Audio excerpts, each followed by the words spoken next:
What's up, guys? Welcome back to my channel. So I'm here today to talk about The Housewives of Potomac, Season 7, Episode 4, Not All Fun and Games. And now, before I get into the episode, I have to address the taglines, because we finally got them. So they aired, they kind of dropped online in between Episodes 3 and 4, but Episode 4 is the first episode where we actually get them. So, be sure to like, comment, subscribe, and let's jump into the tagline before we get into the episode. So we start with Gizelle, and her tagline is, "I'm pretty, petty, and always sitting on ready." And I like it. As this one YouTuber, Deeply Superficial, pointed out in a video she did on taglines, Gizelle likes to reuse stuff, so she was always like, the word on the street for like the first like fucking 3 seasons, and then it was like, I'm the baddest thing walking, and you know, she likes to reuse them. Someone on Twitter pointed out that she likes to remind us that she's pretty in all of her in some of her taglines. But yeah, so, you know, but Gizelle likes to deliver with it, so it works well. Next up is Ashley, and hers is, "You may think you know my story, but there's always a plot twist." You know, referencing she's already kicking off the season strong, you know, she's getting divorced from Michael, and we had some more kind of details in this episode.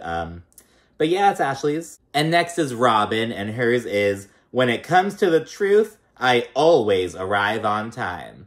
So, she's referencing 2 things right here. So, first off, when it comes to the truth, kind of referencing how she's kind of sticking up for Chris Bassett and taking Candiace's side in the Candiace versus Gizelle feud, if you will. She's like, no, I'm saying the truth. I'm saying, you know, my opinion, what happened, you know.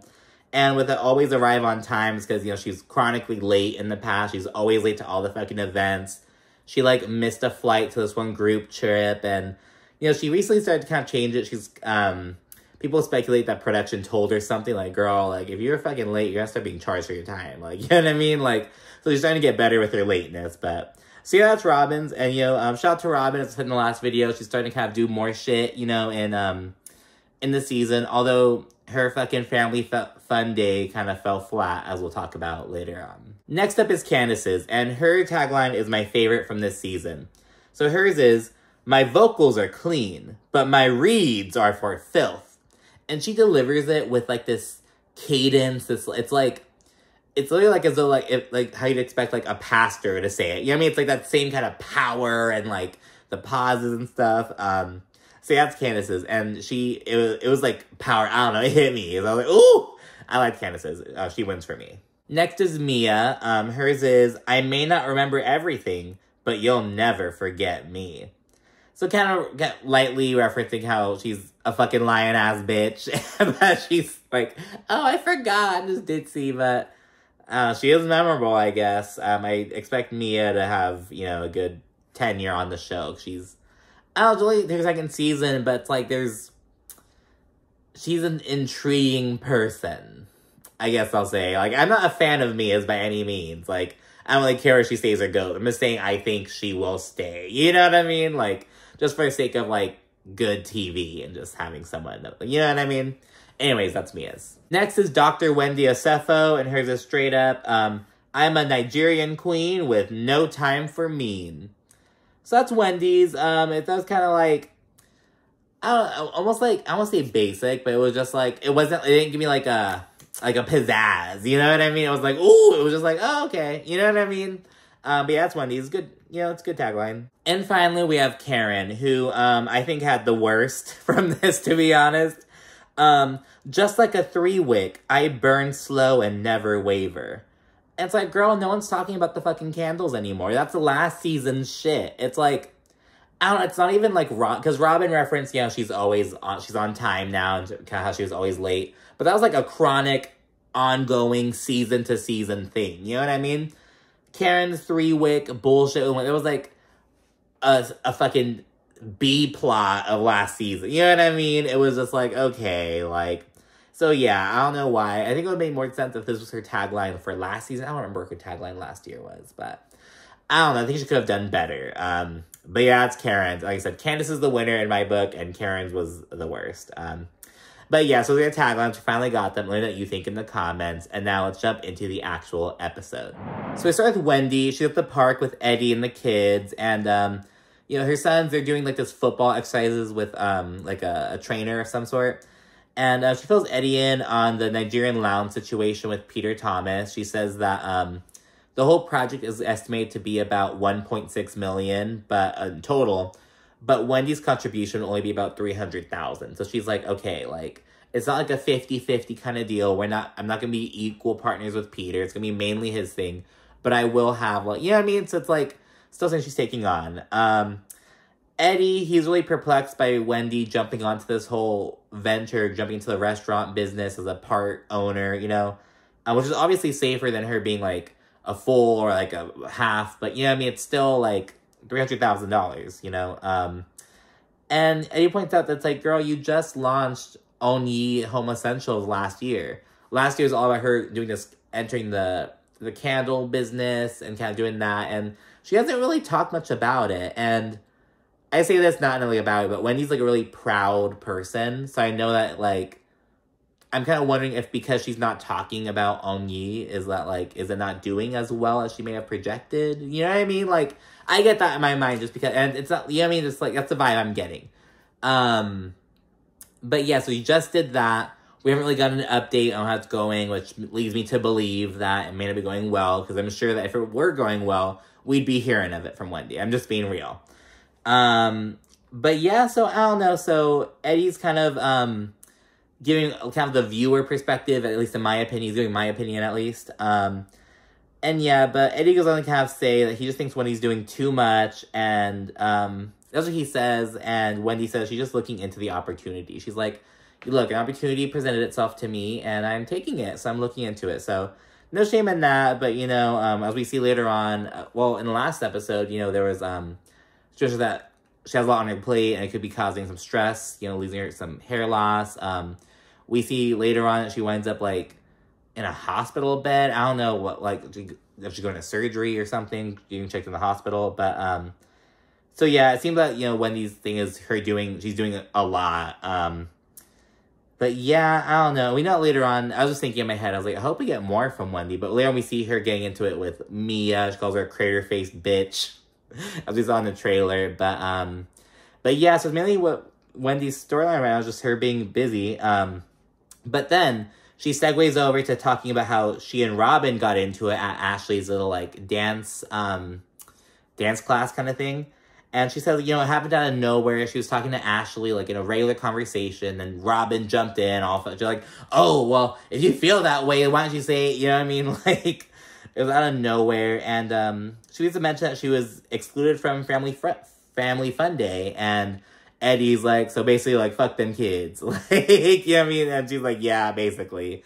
That's the shit that Robyn's on. Then we switch over to Robyn and her family, and they're basically training for the Family Fun Day. They're doing a potato sack race. She says that she's stubborn and petty regarding the Wendy situation, but she's really like, well, I don't want to exclude her kids. So we see kind of Robyn's grappling with that, and it's like, you know what, like, I mentioned this when it happened too. It was like, Robyn could have easily addressed it there and be like, okay, look, Wendy, nobody's got into it. We're not really seeing eye to eye on this. We have our issue, but you know, if you'd like to come with your kids, we're more than happy. It can be a fun day for all the kids to get together. You know what I mean? Like, you would have addressed it there. Like, fuck the drama with Wendy. Just don't interact with her. You know what I mean? It's like, I don't know, just an unnecessary thing. You know what I mean? But yeah, so I felt way as well. But yeah, and then we see, again, because they're about to train for, like, the potato sack race. And Carter, Juan and Robyn's younger son, he's 12. He proceeds to call Juan a world-class bench player, and we see, like, the subtitles, it, like, says, like, the bench player, but it sounds like he says bitch player. Like, it sounds just like it. I would include it, but I feel like it would be a copyright claim because there's a little bit of, like, music in the background, but it sounds like he says you're a world-class bitch player, but he says bench. But it sounds like, I don't know, it's really funny. Yeah, and then they do a little training thing. Robyn and Juan are all tired from jumping, and then they begin to sit and discuss the situation with Wendy, and Robyn comes to the idea to ask Candiace to kind of play auntie and to ask Wendy if she'd like to have Candiace bring the kids to the fun day. And Candiace is down, you know, because Robyn gets to call Candiace and ask her, and Candiace is like, okay, I'll ask. And in the confessional, Candiace is like, I am 99% sure that Wendy's going to tell me to go to hell, and tell me to tell Robyn to go to the hell that's beneath that hell. Like, so, but yeah. And then when Robyn says this idea, Juani's like, oh, that's a great idea. It's like, no, it isn't. Like, that's stupid. And Karen calls it out later on. She's like, that makes no sense. Like, no mother is gonna, like, I mean, it's like, why would, you know, it's like, oh, you can't come, but your kids. It's like, girl, fuck you. You know what I mean? It's like, I don't know.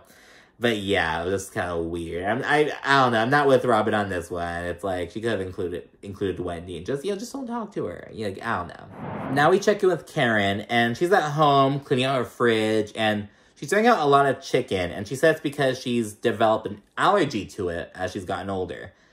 She's throwing it out, and she's like, oh, this dirty bird, like, chicken's a dirty bird, like, talking all this shit. It's like, oh my god, like, oh my god, side note, because I was just out of town, and there was, like, a Panera, like, right across the street from the hotel, and it was, like, so I went there a few times, and so I've been eating, like, hella chicken. It was just so clean. I felt so good. It was, so I'm, like, I'm feeling chicken right now, and, you know what I mean, it's, like, but, yeah, I guess, Karen said she did, like, a test to, like, look at her digestive system, and to see, like, what she can and can't digest, essentially, and chicken failed. So basically, chicken's causing digestion issues for Karen. So she's technically she's not allergic to it in the sense of, like, she's gonna, like, get hives and choke up. It's just in the sense of, like, her body can't, like a lactose intolerance kind of thing, but with chicken, I guess, you know? She's throwing it out and just talking shit about it, and she's chatting with her daughter Rayvin on FaceTime, and she fills her in on how Ray wasn't too pleased with how she got a breast lift. And yeah, she mentions that because remember Ray was all like, oh, you know, I'm worried about the message we're sending to young women, like our daughter and our nieces. And Karen was like, oh, he doesn't get that we talk woman to woman. And just to see Karen and Rayvin kind of talking. And yeah, let me check in with Ashley, and she's meeting with her publicist, and her name's Auntea. It's like aunt and tea, like the drink, and it's Auntea or Auntea. And she brings her son, whose name is Afu, like A-F-U-W. They go over to Ashley's place, and basically Ashley and Auntea, they're getting ready to release a public statement on Ashley and Michael's separation, just announcing it, and just to get ahead of the matter. So that way they're like, let's get ahead of the gossip and shit, just get it out. Antea's giving some good advice, like, oh, you know, we'll release a statement, you know, stay indoors for a couple weeks after that, you know, don't be out and about, you know, try to stay low-key, and then go about your lives and shit. Because Ashley's thing is, like, okay, like, I don't want Michael to be out minding his own business, fucking in the strip club, and someone taking pictures, like, ooh, like, you know, she's like, we're separated. So she wants to kind of avoid that shit, you know what I mean? So doing that, and Ashley then reads out her long, sappy-ass statement out loud, and while she's reading it, production includes these clips from the seasons of Ashley and Michael, like, just not having a good marriage. Like, but yeah, and they're planning to drop the statement in about a week. I believe at this point, it's late March, and they want to drop it in, like, April, they said, like, early April. But yeah, let me fast forward, and it's the day of Robyn's family fun day. People are on the way to the event, and we see Gizelle and Grace, they're heading over. The twins, they couldn't make it for some reason, and Gizelle points out, she's like, oh, you know, we should have brought the twins. And Grace is like, oh, yeah, you know, they're the most athletic. And Gizelle, you know, of course she had to point out, she's like, oh, yeah, like, they're the most athletic out of my kids, like, out of my children. Like, basically saying, like, okay, like, they're the most athletic out of the kids, but I am the most athletic overall. Do not get it twisted. It was just kind of funny. We then see Mia. She's in the car with her husband, Gordon, and she only has her two younger kids. Her oldest, Joshua, he's not there for some reason. While in the car, she's talking to Gordon about her mom's addiction, kind of reflecting on their overall dynamic. I was like, this is kind of random. But yeah, so Mia shares that she recently got in touch with, like, a family friend, like, someone who, like, has known her mother for years and years and years and years, and she's kind of, like, telling her a bit more about how her mom was before she did drugs, and kind of, like, let her know on how she, the real her, essentially. So that's helping Mia out, giving her some, like, I don't want to say closure, but, like peace, I guess, a peace of mind, if you will. Gordon then asks Mia how things are going with Candiace and everything, and we see that Mia, you know, still has kind of a bone to pick with Candiace. She's like, oh, you know, we're fine, like, I just kind of forget that she's there. Like, she's still kind of holding on to some resentment for what went down last season, it seems. But But yeah, no, like, active bad beef. Just kind of, like, old, you know, bad feelings, if you will. Mia arrives at the event. She kind of throws some shade and says that Robyn's ordinary, so she wasn't expecting a whole lot because, yeah, it's like, not, you know, there's, we, like, some of the stuff set on, like, these, like, bleachers and shit, and what's on the table, it's, like, kind of all over the place, because, like, the tablecloth isn't taped down, so it's blowing over, and there's not a whole, it's not too noteworthy, it's not a whole lot of shit, you know what I mean? Like, not a whole lot of organization or setup. They have food and water. That's basically the extent of the organization, you know what I mean? And yeah, it's just a wide open, you know, space. It was kind of reminded me of that park that the Osefos were at almost, except their park was noticeably, like, more in a residential area and was smaller, but there were, like, soccer goals and shit, so it was, like, an ordinary-ass thing, basically. Mia nailed it on the head, but, and full disclosure, I'm not as tough on, like, Housewives throwing mediocre events as some others, you know what I mean? Like, the perfect example. So on Atlanta, Sonia threw, like, the surprise party for Sheree, and it's also, like, this pre-Jamaica party. I believe that's what it was. She threw, like, an event, and it was kind of, like, everyone was kind of like, oh, this is a kind of party city, like, average. Like, it was, like, a regular-ass party, basically. Like, a regular, like, if you or I threw something. It was, like, it wasn't, like, a Housewives-scale event. But I was like, you know, it's her first season, she's getting used to everything, she's still getting settled into her house, you know what I mean? Like, I was, like, giving her some more leeway than others, I'd say. But Robyn's an OG, you know, like, it's like, girl, you couldn't have set up, like, some shades, you could have gotten, like, maybe brought, like, a jumper, some of the younger kids to get it, you know what I mean? Or, like, and it's also like, well, why isn't Ascala there? She has kids and a husband, why aren't they there?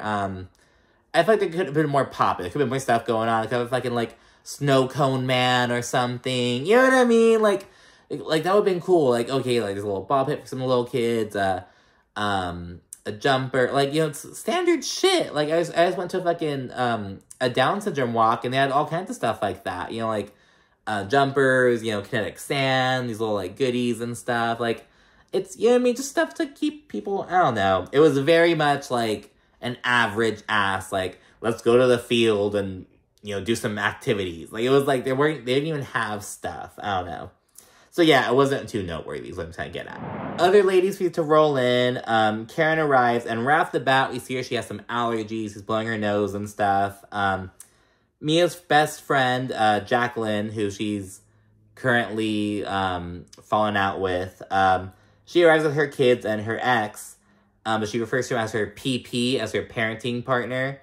And I was like, okay, like, I don't know, but it was kind of, because some of her kids are, like, older. Like, she has an older daughter, and, like, I think one of her kids is fairly young. But it's kind of like, I feel like at that age, it's kind of, like, weird. I don't know, different families, different dynamics. I don't know. My ex-best friend, her parents, they divorced, like, when she was younger, but they, like, hang out all the time. Like, not, like as a family, you know what I mean, basically. My parents do not do that. Like, they're both remarried and their own things, you know what I mean, own separate. But yeah, so I don't know, maybe Jacqueline's kind of like that. I don't know. Candiace, she's kind of running late. She texts Robyn that Wendy declined the alternate invite, you know, like, Wendy declined to basically send her kids with Candiace. And Robyn, she responds like, oh, so it's not about the kids. Because if it were about the kids, you would send them. And it's like, Robyn, like, you're being dumb, like, honestly. And Karen, she voices this. She's like, Robyn, like, what the hell? Like, that's not right. And in the confessional, she's like, Robyn saying, oh, she could have sent her kids. Like, girl, you send your kids somewhere. Like, you wouldn't do that. Like, it's stupid. Like, so, I agree with Karen on that one. It was just not cool of Robyn, I don't think, but it's causing some drama, you know what I mean? Whatever.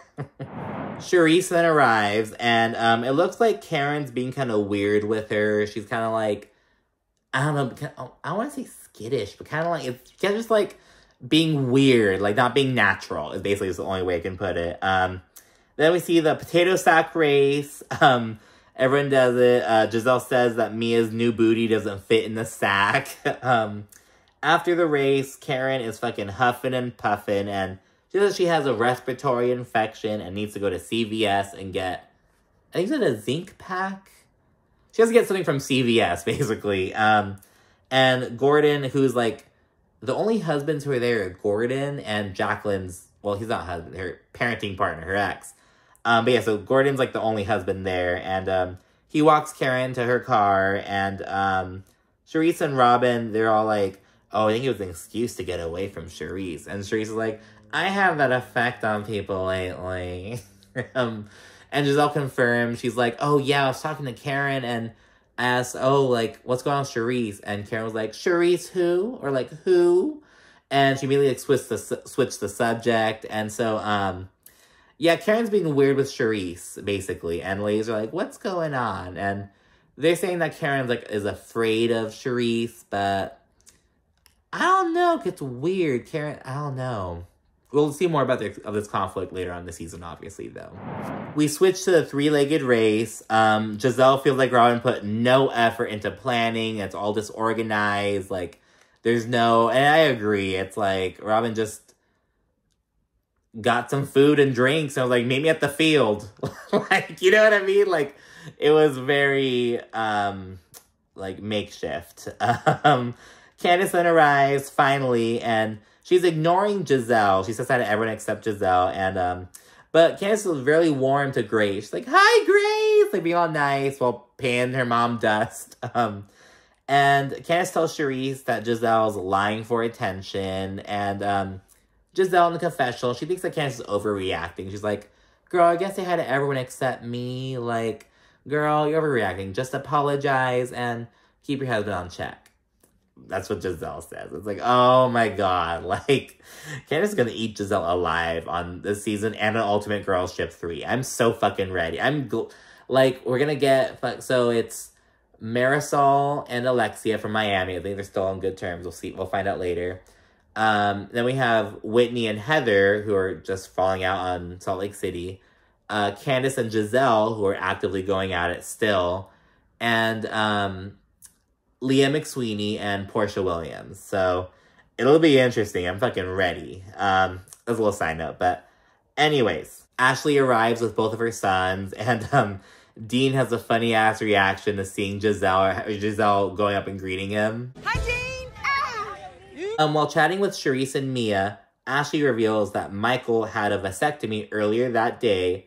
And she says that Michael is actually pretty paranoid that Ashley is trying to get pregnant. So that's one of the main reasons why they're not having sex. Well, Ashley revealed that, like, if they have sex or if they're intimate, that their separation, like, starts over. Like, they have to be separated for, like, a year before they get divorced. But aside from that, and the reason why they're not being physical right now is because he's afraid that Ashley's trying to basically trap him by having another baby. Essentially. That's what, like, that's how Ashley's making it sound. And Ashley's kind of sad at the finality of it. Like, oh my gosh, like, just knowing that, like, that door is closed and I will never have another child by Michael Darby is, like, sad. You know, at least she has, you know, her two sons, you know. But yeah, Mia fucking says that Michael, he got a vasectomy because he doesn't want to have any illegitimate children. And I hate that term. That's what she fucking says. That's why I'm quoting it with air quotes. But yeah, she doesn't confess. She doesn't have balls to say that to Ashley's face, of course. Mia then asks if Michael's done anything to Ashley, and she says no. And Jacqueline's like, so why are you leaving him then? I'm confused. I'm sorry. And it's like, well, first of all, Ashley said no, but it's like, okay. I think what Mia was asking is, like, did Michael, like, cheat on you again? Is that why you're leaving him? And it's like, no, that's not the situation. Obviously, Michael's fucked up before, but this is just kind of, like, just a drift apart, kind of amicable thing, at least according to Ashley. That's her story, and she's sticking to it. But yeah, Jacqueline's bird ass. She's like, so why are you getting divorced then? I don't get it. It's like, what? Like, is getting cheated on the only reason people get divorced? It's like, no, they're just drifting apart or split. It's just like, girl, shut up. Like, I don't know, I didn't like that. Like, girl, you're new. Like, calm down. Like, you know? Ashley gives further detail and shares, you know, the whole thing about how, she and Michael used to do threesomes, but she doesn't want to do that anymore, but Michael does, and that was one of the factors into their split. And Mia, she says, oh, been there, done that, like, same girl, been there. And the camera pans to Jacqueline and says, oh, her best friend. And it's like, oh my God, it was all shady. And it's like, I wouldn't be surprised though. Like, they seem like those kind of friends, I'd imagine. Like, I don't know, maybe like one drunken night in like Vegas or something.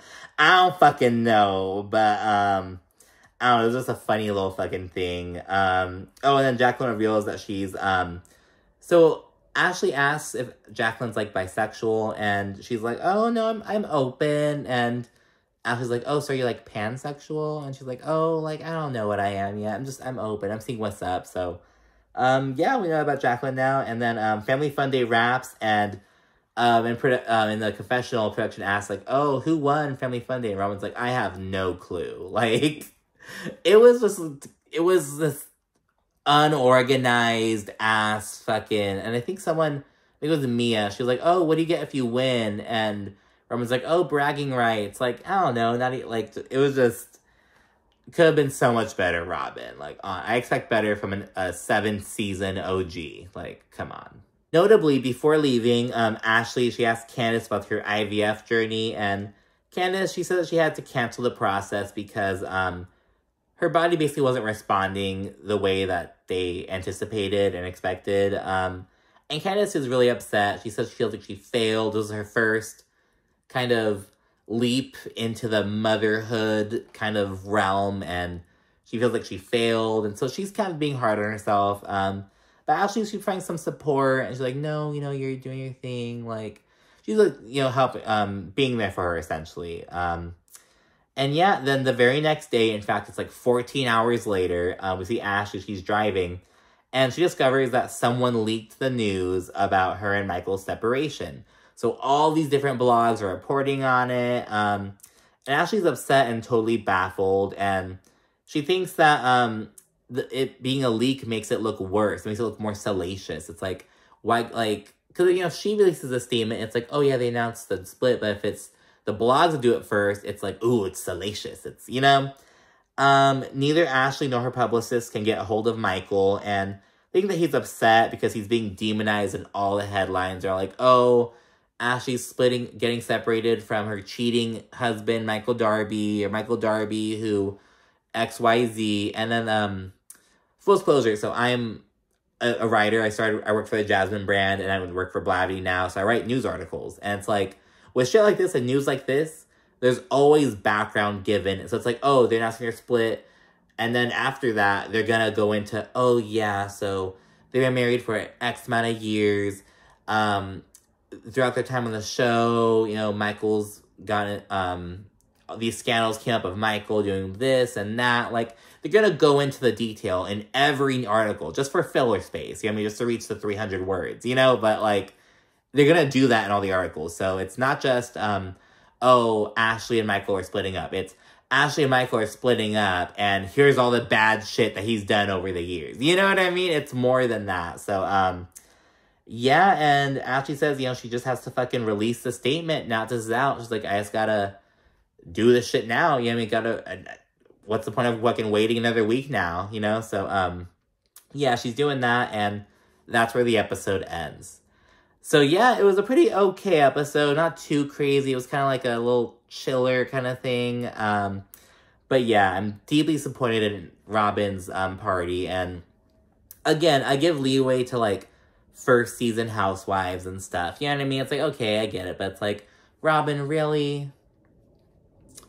I don't know, man. But, anyways, be sure to like, comment, subscribe, and stay tuned for more. Thank you for watching. Bye.